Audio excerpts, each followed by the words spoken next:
시청자 여러분 안녕하십니까. 오늘 진행을 맡은 대전대학교 이창기 교수입니다. 오늘은 세종시의 지난 1년 성과와 2022년도 주요 시책들을 각 시국장들을 모시고 살펴보는 시간을 갖도록 하겠습니다. 남궁호 보건복지국장님 안녕하십니까? 네, 안녕하십니까. 세종특별자치시 보건복지국장 남궁호입니다. 지난해 코로나 지속 여파에도 불구하고 세종시는 그나마 코로나로부터 안전한 청정지구라는 평가를 받았고, 이는 보건당국의 치밀한 방역조치 그리고 시민들의 성숙한 의식이 작용한 걸 본다는데요. 세종시 보건복지국 지난해 성과와 올해 주요 시책에 대해서 설명 부탁드립니다. 2021년도 마무리되어 가고 있는데요. 2021년도 보건복지국 소관 가장 우수했던 성과에 대해서 먼저 말씀드리도록 하겠습니다. 세종시는 누구나 아는 것처럼 여성 친화 도시, 아동 친화 도시인데요. 최근에 광역자치단체 중에서는 유일하게 세종특별자치시가 여성 친화 도시 2단계의 도시로서 지정이 되었습니다. 2017년부터 21년까지 여성 친화 도시 1단계 사업을 준비해 왔고요. 1단계 사업을 준비하는 동안 국공립 어린이집이 14곳에서 102곳으로 증가를 했고, 공동요가 나눔터도 2곳에서 15곳으로 크게 확충하는 등 인프라 측면에서 굉장히 큰 성과를 내기도 했습니다. 또 각종 여성위원회 이축 비율도 32.4%에서 45.8%까지 크게 상승했고, 특히 세종시 5급 이상의 여성 공무원 비율이 23.6%로 4명 중에 1명이 5급 이상 여성 공무원일 정도로 비약적인 발전을 했습니다.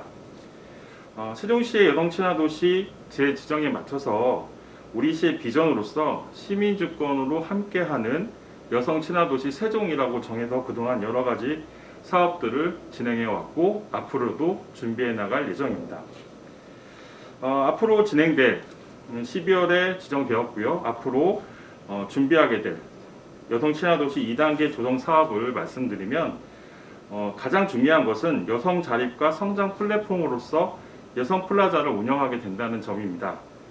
그동안은 시민으로서, 여성으로서, 엄마로서 여러 가지 참여를 하고자 하는 욕구는 있었으나 그 욕구를 반영할 수 있는 플랫폼이 부족했는데요. 여성 플라자가 22년 3월에 본격적으로 운영을 시작하면서 민관, 경 협력 체계를 구축해 나갈 예정입니다.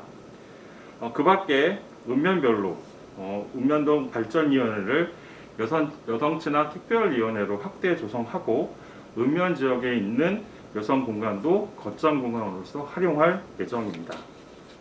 다음은 아동 친화 도시 상위 인증에 대해서 말씀드리도록 하겠습니다. 여성 친화 도시 상위 단계 지정과 더불어서 또 아동 친화 도시 상위 단계 인증을 받았습니다. 지난 4년간 아동을 위해서 아동의 상상이 현실이 되는 세종시라는 캐치프레이즈를 가지고 아동 친화 도시 정책을 추진해 왔고요. 이 역시 광역자치단체로는 최초로서 유니세프 아동 친화 도시 상위 단계 인증을 받았습니다. 추진 성과를 보면 아동 친화 도시에 대한 5개 영역의 57개 과제를 모두 마무리를 했고, 특히 2020년도 아동의 삶의 지수에서 세종시가 전국 최고의 1위 도시가 된 점이 가장 높게 평가를 받았습니다. 최근에는 나의 이야기가 우리 이야기가 되는 2기 아동 친화 도시 조성 사업 비전을 내걸고 여러 가지 사업을 추진해 왔는데요.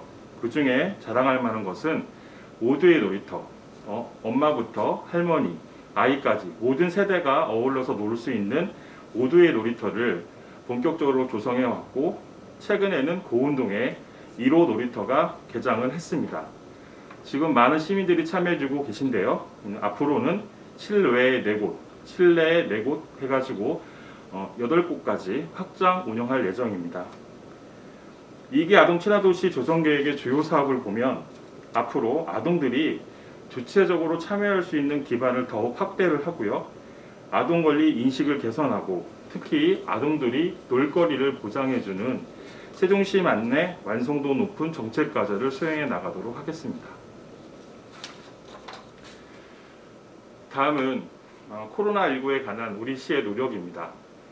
코로나19가 벌써 2년여를 접해가면서 많은 시민들이 어려움을 호소해 나가고 계신데 우리 시도 이에 못지않게 열심히 준비해왔고 시민들의 안전을 최우선적으로 생각했다는 점을 말씀드리고자 합니다. 현재 우리 시에는 2,103명의 확진자가 발생을 한 상황인데요. 한 해 동안 되돌아보면 초등학교, 중학교를 비롯한 학교와 어린이집에서 집단 발병한 사례가 있고 교회를 비롯한 다중이용시설, 그다음에 요양원과 요양시설 등 고위험 시설에서 집단 발병 사례가 있었습니다. 시는 그때마다 역학조사를 본격적으로 즉시 실시를 하고 모든 종사자와 이용자의 전수조사, 선제검사의 확대 등을 통해서 지역사회 전파를 막고 효과적으로 대처해 나왔습니다. 지난 4월에는 아름동에 예방접종센터를 설치를 해서 약 5만 명의 어르신들이 접종을 했고요. 이 접종센터를 통해서 코로나를 효과적으로 방어할 수 있었습니다.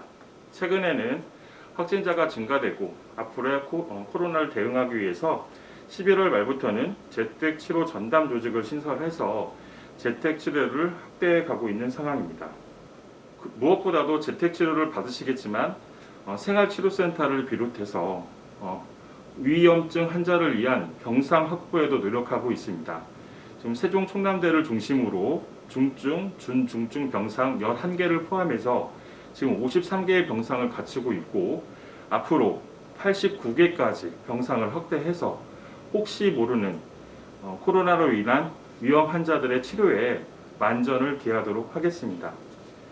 코로나가 장기화됨에 따라서 여러 가지 어려움을 겪고 계신데요.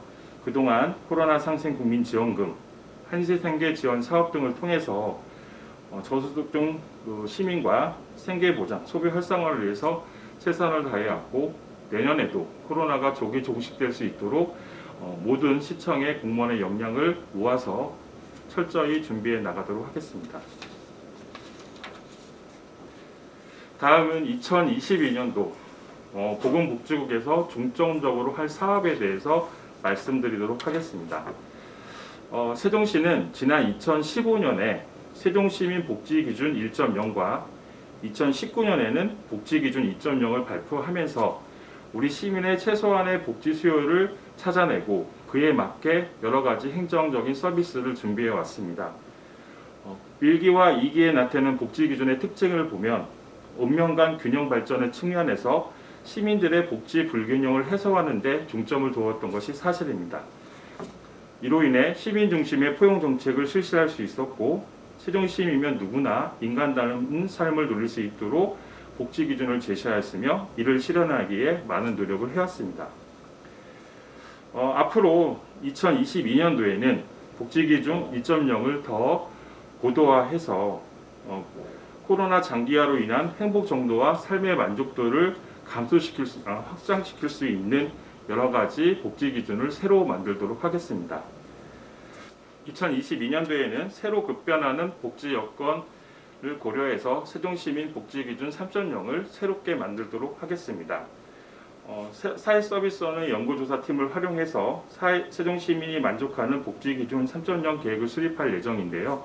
특히 코로나19 사태로 발생하고 있는 저소득 계층의 확장, 소상공인 여러분들의 어려움 등을 감안한 폭넓은 복지 기준을 새롭게 작성해서 시민들의 복지 수준을 한층 높이도록 하겠습니다.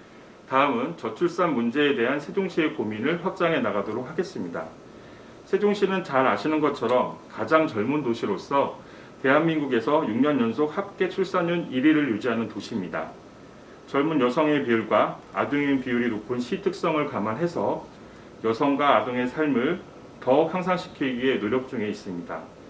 이를 위해서 여러 가지 제도적, 실질적 지원을 준비해오고 있었는데요. 특히 아시는 것처럼 행복맘 원스톱 통합지원센터를 만들어서 임신과 출산을 위한 각종 경제적 지원과 맞춤형 서비스를 지원하고 있습니다. 더불어서 자녀의 출생 순위와 관계없이 첫째부터 120만 원의 출산 축하금을 지원해주고 있었으며 여성 장애인에 대한 부분은 출산 지원금과 양육 지원금도 각각 지급하고 있었습니다. 22년도에는 지금까지 지원하는 제도 이외에 아이 돌보는 아빠들을 위한 육아수당 장려금을 매월 30만 원씩 6개월간 지급할 예정이고, 국비 사업으로 첫 만남 이용권, 그 다음에 영아수당 등을 신규 편성해서 기존 출산 축하금 이외에 추가 지원할 예정입니다. 소득 기준을 완화한 가정 방문 산후조리 서비스도 지속적으로 지원 확대해 나가도록 하겠습니다.